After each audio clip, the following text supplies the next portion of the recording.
নমস্কার বন্ধুরা, আমার ছোট ভাই রাহুল আমাকে বলল, দাদা আমি ধনী হতে চাই, অনেক ধন সম্পদের মালিক হতে চাই, কিভাবে এটা অ্যাচিভ করব স্টেপ বাই স্টেপ আমাকে রাস্তাটা বলো।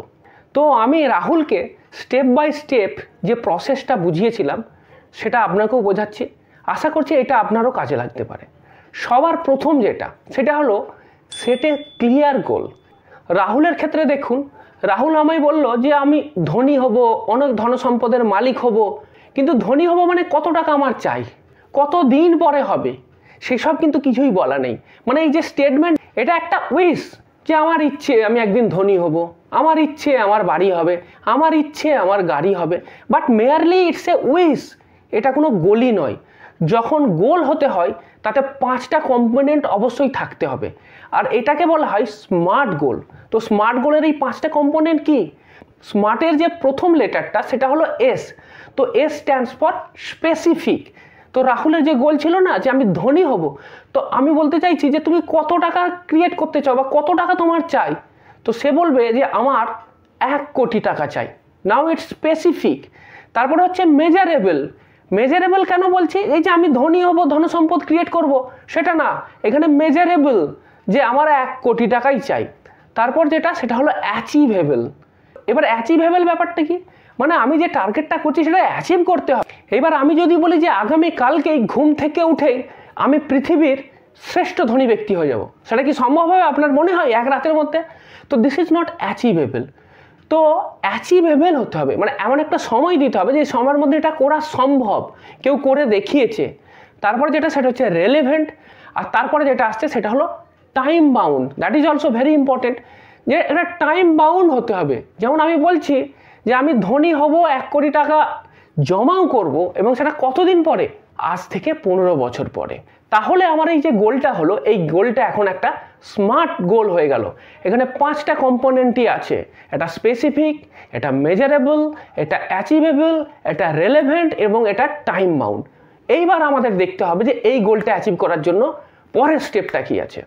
আপনার গোল তো ফিক্সড হয়ে গেছে, কিন্তু এই যে 1 কোটি টাকা, এই 1 কোটি টাকা কোত্থেকে আসবে? তার জন্য তো টাকা জমাতে হবে, টাকা জমিয়ে ইনভেস্ট করতে হবে, তবেই না সেই 1 কোটি টাকা আসবে। তো এখন যে টাকাটা দরকার, যেটাকে বলা হয় সিড ক্যাপিটাল, মানে যে টাকাটা আপনি জমা করছেন সেই টাকাটা কোত্থেকে আসবে? আপনি বর্তমানে যেটা ইনকাম করছেন সেখান থেকেই তো কিছু সরাতে হবে, সেখান থেকে তো কিছু টাকা সরিয়ে বাঁচিয়ে তারপর সেটাকে ইনভেস্ট করতে হবে। এইখানে আপনি একটা বাজেটিং করছেন। তো এই বাজেটিংয়ের একটা রুল আছে, অনেকেই এই রুলটা ফলো করে, এটাকে বলা হয় 50-30-20 রুল। আমি অনেক জায়গাতেই এর কথা বলেছি। তো এই রুলটা আপনি ফলো করতে পারেন। এই রুলটাতে বলছে যে আপনার যে টোটাল ইনকাম 50% আপনার নিড, মানে দৈনন্দিন যেসব চাহিদাগুলো আছে, অন্ন, বস্ত্র, বাসস্থান, ওষুধ, ইন্স্যুরেন্স, এইসব জায়গাতে খরচা করবেন।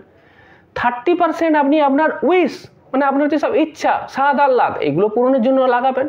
আর 20% কিন্তু আপনাকে সেভ করতে হবে এবং সেই টাকাটা ইনভেস্ট করতে হবে। এইবার এই 20%টা যদি আপনি আরও বাড়াতে পারেন, ওয়েল অ্যান্ড গুড। 30%, 40%, এবং অনেকে তো 50% পর্যন্ত সেভ করতে পারে। এবার যত আপনি বেশি সেভ করতে পারবেন তত ইজিলি আপনি আপনার যে লক্ষ্য সেই লক্ষ্যতে পৌঁছতে পারবেন। এইবার যে টাকাটা আসছে সে টাকাটা তো আপনি ইনভেস্ট করবেন, এটা ঠিক আছে। কোথায় ইনভেস্ট করবেন সেটা একটা বড় কোশ্চেন। আমি যখন ইনকাম করা শুরু করি অনেক দিন আগে, প্রায় 2007 সালে, ইনকাম করছি, সেভও করছি, কিন্তু টাকা ইনভেস্ট করব কোথায় জানি না। শুধু জানি যে ব্যাংকেতে ফিক্সড ডিপোজিটে টাকা রাখা যায় আর LICতে লোকে টাকা রাখে, এইটুকুই জানি, তার বেশি কিছু জানি না। কিন্তু তাহলে তো হবে না, কারণ শুধু ওই জায়গাতে ইনভেস্ট করে কি আপনার 1 কোটি টাকার যে লক্ষ্য সেখানে পৌঁছতে পারবেন? তো সেই জন্য আপনাকে রিস্ক আর রিওয়ার্ডের যে নলেজ সেটা রাখতে হবে। ইনভেস্টমেন্টের অনেক ক্যাটাগরি আছে, বিভিন্ন ক্যাটাগরির বিভিন্ন ধরনের রিটার্ন আসে। রিটার্নের সাথে সাথে তার একটা ইনহেরেন্ট রিস্কও থাকে। কিছু প্রোডাক্ট আছে যেখান থেকে খুব ভালো রিটার্ন পাওয়া যায়, কিন্তু সেখানে রিস্ক আছে। মিউচুয়াল ফান্ড, ইকুইটি ইনভেস্টমেন্ট, মানে ডাইরেক্ট শেয়ারে ইনভেস্টমেন্ট, ETF, এইসব জায়গাগুলোতে ইনভেস্ট করলে আপনার ভালো রিটার্ন পাওয়া যায়, কিন্তু সেখানে রিস্ক আছে। মার্কেটেতে ভলাটিলিটি আছে, আপনার টাকা কমবে বাড়বে, আপনাকে ধৈর্য ধরে টাইট হয়ে বসে সেটাকে দেখতে হবে, ওয়েট করতে হবে ভালো সময়ের জন্য। আবার যদি আপনি পোস্ট অফিসে ইনভেস্ট করেন বা ব্যাংকে ফিক্সড ডিপোজিট করেন, LIC বা বিভিন্ন ধরনের ইন্স্যুরেন্স কোম্পানির গ্যারান্টেড রিটার্ন প্ল্যান আছে, সেখানেও ইনভেস্ট করতে পারেন। কোনো রিস্ক নেই, ফিক্সড রিটার্ন আছে, কিন্তু রিটার্নটা কতটা আছে সেটা কম। 6%, 7%। তো 6%, 7% এই পরিমাণ রিটার্ন পেয়ে কি আমি আমার যে লক্ষ্য সেই লক্ষ্যতে পৌঁছতে পারবো?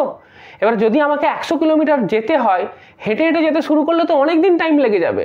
তো আমাকে কি করতে হবে? কিছুটা হেঁটে যেতে হবে, কিছুটা অটোতে যেতে হবে, কিছুটা বাসে চড়তে হবে, তারপরে খানিকটা ট্রেনেও যেতে হবে, তবেই কিন্তু আমি সময়ে পৌঁছতে পারবো। তো সেই কারণের জন্য আপনাকে কি করতে হবে? আপনার ইনভেস্টমেন্টের একটা পোর্টফোলিও তৈরি করতে হবে। বিভিন্ন ধরনের অ্যাসেট ক্লাসেতে আপনাকে ইনভেস্ট করতে হবে, আপনার গোল অনুযায়ী, আপনার রিস্ক প্রোফাইল অনুযায়ী, আপনার টাইম হরাইজন অনুযায়ী। এরপরের যে পয়েন্টটা সেটা হলো যে লাইফের রিস্ক কিন্তু নিতেই হবে। রিস্ক নেওয়া মানে এই নয় যে সাঁতার না জেনেই পুকুরে ঝাঁপ দিয়ে দেওয়া। রিস্ক মানে হচ্ছে কি, যে ইনফর্ম ডিসিশান নিতে হবে। আপনি জানেন যে এর মধ্যে একটুখানি রিস্ক আছে, কিন্তু সেটা জানার পরেতেও আপনি সেখানে ইনভেস্ট করবেন এবং কি করে সেই রিস্কটাকে মিনিমাইজ করা যায় সেই স্টেপগুলোকে নেবেন। এইবার এই যে ইনফর্ম রিস্ক, সেই রিস্ক যদি আপনি না নেন, একদমই যদি আপনি সেফ খেলেন, তাহলে কিন্তু আপনার অভিষ্ট লক্ষ্যেতে আপনি পৌঁছতে পারবেন না। মনে করুন আপনি একটা ফিক্সড জায়গাতে ইনভেস্ট করছেন যেখানে থেকে 7% রিটার্ন পাওয়া যায়। আবার আরেকটা ইনভেস্টমেন্ট অপশান যেমন ধরুন মিউচুয়াল ফান্ড, সেখানেই ইনভেস্ট করলেন যেখান থেকে 12% রিটার্ন পাওয়া যায়। এইবার যদি প্রতি মাসে 15,000 টাকা এসআইপি করেন, তাহলে দেখা যাচ্ছে যে যেটা আপনার ফিক্সড ইনস্ট্রুমেন্ট ছিল, যেমন ধরুন ব্যাংকের রেকারিং ডিপোজিট বা এই ধরনের কোনো জায়গা যেখান থেকে ফিক্সড রিটার্ন পাওয়া যাচ্ছে, সেখানেতে 20 বছর পরে আপনি পাবেন 78,59,000 টাকা। আবার যদি মিউচুয়াল ফান্ড বা অন্যান্য জায়গাতে ইনভেস্ট করেন যেখান থেকে 12% বা তার বেশি রিটার্ন পাওয়া যায়, সেখানে দেখা যাচ্ছে যে আপনি 1,50,00,000 মানে 1.5 কোটি টাকা পেয়ে যাচ্ছেন। তো যেখানে একটু রিস্ক বেশি আছে সেখানে তো রিটার্নটাও বেশি আছে না, তো সেইটা কিন্তু আপনাকে দেখতে হবে। এরপরে যে পয়েন্টটা সেটা খুব ইম্পর্টেন্ট, যে সেটা হলো যে আপনাকে কিন্তু ইনফ্লেশনের যে ইম্প্যাক্ট সেটা কিন্তু বুঝতে হবে। এটা কিন্তু অনেক সময়তেই আমরা দেখি না। আমরা যখন টাকা জমা করি, তো টাকা জমা করার পরেতে আমি আজ থেকে 5 বছর 10 বছর পরে কত টাকা পাবো, সেই অ্যাবসলিউট ভ্যালুটার উপরেই গুরুত্ব দিই। কিন্তু আসলে আমি আজ থেকে 5 বছর বা 10 বছরের পরে যে টাকাটা পাবো, সেই টাকাটার আজকের দিনে দাঁড়িয়ে কত ভ্যালু হবে সেটা কিন্তু আমাকে দেখতে হবে, কারণ সময়ের সাথে সাথে টাকার ভ্যালুটা তো কমতে থাকবে।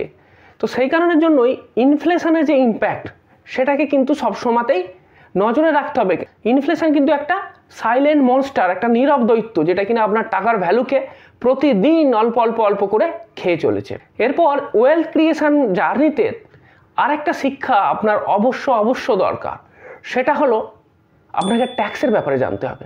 কারণ যখনই আপনি রোজগার করবেন, আপনি টাকা জমা করবেন, সেখান থেকে আপনার লাভ হবে, তখন সরকার বাহাদুর কিন্তু বসে আছে আপনার ইনকামের উপরে, আপনার লাভের উপরে, সব জায়গাতে ট্যাক্স বসানোর জন্য।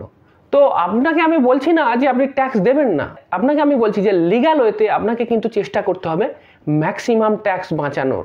এইটা কিন্তু খুব গুরুত্বপূর্ণ। ট্যাক্স সেভিংটা আপনাকে কিন্তু ভালো করে জানতে হবে, কোন কোন রাস্তাগুলো আছে সেটা খুব জানা জরুরি। তো যেমন ধরুন যে আপনি ইনকাম করছেন, তো আপনার ওই ইনকাম থেকেই অনেকগুলো ট্যাক্সের ছাড় আছে। যেমন ধরুন আপনার 80Cর আন্ডারেতে ইনকাম ট্যাক্সেতে 1.5 লাখ টাকা পর্যন্ত ছাড় পাওয়া যায়। তো 80Cর আন্ডারে যে সব ইনভেস্টমেন্ট অপশানগুলো আছে সেখানে তো আপনাকে ইনভেস্ট করতে হবে। মিউচুয়াল ফান্ডেতেও আছে, ELSS বলে একটা মিউচুয়াল ফান্ডের ক্যাটাগরি আছে, তাতে ইনভেস্ট করলেও আপনি 1.5 লাখ টাকা ছাড় পাবেন। মানে সবসময় যে আপনাকে ইন্স্যুরেন্স, PPF বা NSCতে ইনভেস্ট করতে হবে এমন না, মিউচুয়াল ফান্ডে ইনভেস্ট করেও ওই 1.5 লাখ টাকা ছাড় পাওয়া যায়। ধরুন NPS একটা ভালো ইনভেস্টমেন্ট প্রোডাক্ট, এতে 80CCDর আন্ডারেতে অ্যাডিশনাল আরও 50,000 টাকা ছাড় আছে, তো সেইখানে আপনাকে ইনভেস্ট করতে হবে।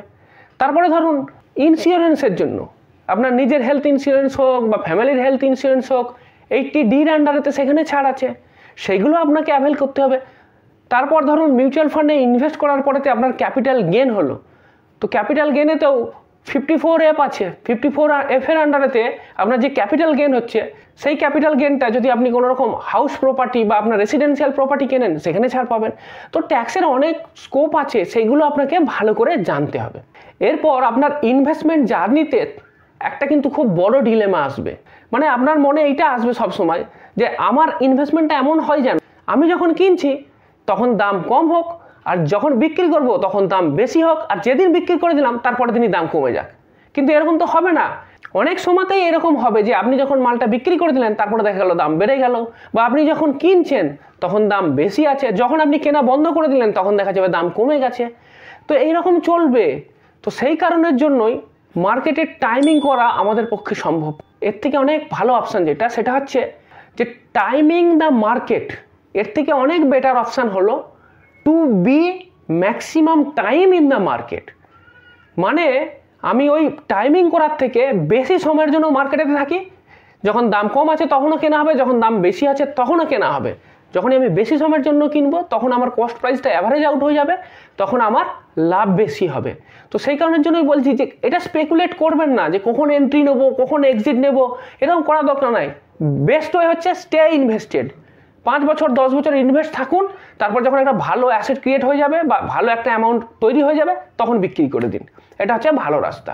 এরপরে যে পয়েন্টটা সেটা খুব ইম্পর্টেন্ট, 1 কোটি টাকা অ্যাসেট ক্রিয়েট করতে গেলে আপনার তো অনেক টাকা ইনভেস্ট করতে হবে। এত টাকা একদিনে ইনভেস্ট করা রাহুলের পক্ষে সম্ভব না, আমাদের মতো মধ্যবিত্ত মানুষের কারোর পক্ষেই সম্ভব না যে এককালীন অনেক টাকা ইনভেস্ট করব। আমাদের প্রতি মাসে মাসে ইনকাম হয়, সেই ইনকাম থেকে খরচা বাদ দিয়ে অল্প অল্প পরিমাণ টাকাই বাঁচে। তো আমাদেরকে যেটা করতে হবে সেটা হলো যে আমাদের প্রতি মাসে মাসে আমাদের যে ইনকাম আছে সেই টাকার কিছু পরিমাণ অংশ ইনভেস্ট করতে হবে। সেটা সিস্টেমেটিক্যালি ইনভেস্ট করতে হবে, কোনো মাসেই বাদ দেওয়া যাবে না, প্রতি মাসে করতে হবে, বছরের পর বছর ধরে করতে হবে। এবং এর সাথে আমি আরও একটা বলবো যে গত বছর প্রতি মাসে যা ইনভেস্ট করেছিলেন তার পরের বছর আপনার ইনকাম যদি বাড়ে তার প্রপোর্শনেটলি আপনি ইনভেস্টমেন্টটাও বাড়িয়ে যান, তাহলে আপনার জার্নিটা আরও সহজ হবে, আরও কম সময়তে আপনি আপনার অভীষ্ট লক্ষ্যে পৌঁছতে পারবেন। শেষের যে পয়েন্টটা, এটাকে আমি শেষে এই জন্যই রেখেছি যে এটা সবথেকে গুরুত্বপূর্ণ পয়েন্ট। যদি অ্যাসেট ক্রিয়েট করতে হয়, আপনাকে যদি ধনসম্পদ ক্রিয়েট করতে হয়, তাহলে আপনার চারিত্রিক একটা দৃঢ়তা দরকার। দুটো ইমোশান যখন ইনভেস্ট করি তখন খুব একদম প্রবল হয়ে পড়ে, যাকে বলে হিন্দিতে হাবি হয়ে পড়ে। সেটা কি? একটাকে বলা হয় গ্রিড আর একটাকে বলে ফিয়ার। তো আমাদেরকে এই গ্রিড আর ফিয়ার এই দুটো ইমোশানকেই সরিয়ে রাখতে হবে। তার বদলেতে আমাদেরকে ইনভেস্টমেন্ট যে প্রসেস আছে সেইটার উপরেতে বেশি করে ভরসা রাখতে হবে। এখন মিউচুয়াল ফান্ডের ইউনিটের দাম বেড়ে গেছে তো বিক্রি করে দেবো, এখন মিউচুয়াল ফান্ডের ইউনিটের দাম পড়ে যাচ্ছে তাহলে আমি কি করব? মার্কেট থেকে বেরিয়ে যাব? মিউচুয়াল ফান্ডে গত 1 বছরে 20% রিটার্ন দিয়ে দিয়েছে, তাহলে কি এবার বিক্রি করে বেরিয়ে যাব? এইরকম বিভিন্ন ধরনের ইমোশান কিন্তু মনের মধ্যে কাজ করবে। কিন্তু আপনাকে স্থিতধীর হয়ে থাকতে হবে। আপনাকে কিন্তু এই দুটো ইমোশানকে একদমই পাত্তা দেওয়া চলবে না। আপনার লক্ষ্য স্থির, আপনি জানেন আপনাকে এত টাকা ইনভেস্ট করতে হবে, আপনাকে এত টাকা পেতে হবে এতদিন পরে, ততদিন পর্যন্ত আপনি ইনভেস্টেড থাকবেন। এবং আরেকটা পয়েন্ট আমি মিস করে গিয়েছিলাম, সেটাও ইম্পর্টেন্ট, সেটা হচ্ছে যে ডোন্ট চেজ রিটার্ন।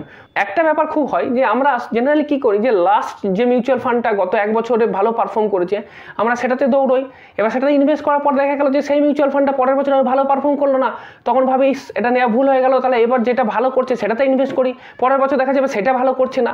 তো এই যে টেবিল টপার, এই টেবিল টপাররা কিন্তু সবসময় রোটেট করে, মানে গত বছর যে ফান্ডটা ভালো পারফর্ম করেছিল দেখা যাবে পরের বছর অন্য একটা ফান্ড ভালো পারফর্ম করছে। তো সেই কারণের জন্য এরকম চেঞ্জ করার দরকার নেই যে কোনটাতে ইনভেস্ট করব। একটা ভালো মিউচুয়াল ফান্ড দেখে নিন যেটা কনসিস্টেন্টলি ভালো পারফর্ম করেছে গত 1 বছর 3 বছর 5 বছর, তারপর সেটাতে ইনভেস্টেড থাকুন। 1 বছর বা 3 বছরে যদি ভালো পারফর্ম নাও করে না, কোনো অসুবিধা নেই, সেটাতে কন্টিনিউ করুন, সেটা থেকে আপনার ভালো রিটার্নই আসবে। এবার মিউচুয়াল ফান্ডে যদি ইনভেস্ট আপনি করতে চান, তাহলে আপনার মানে এই প্রশ্নটা আসতেই পারে যে সেরা লার্জ ক্যাপ মিউচুয়াল ফান্ড কোনটা।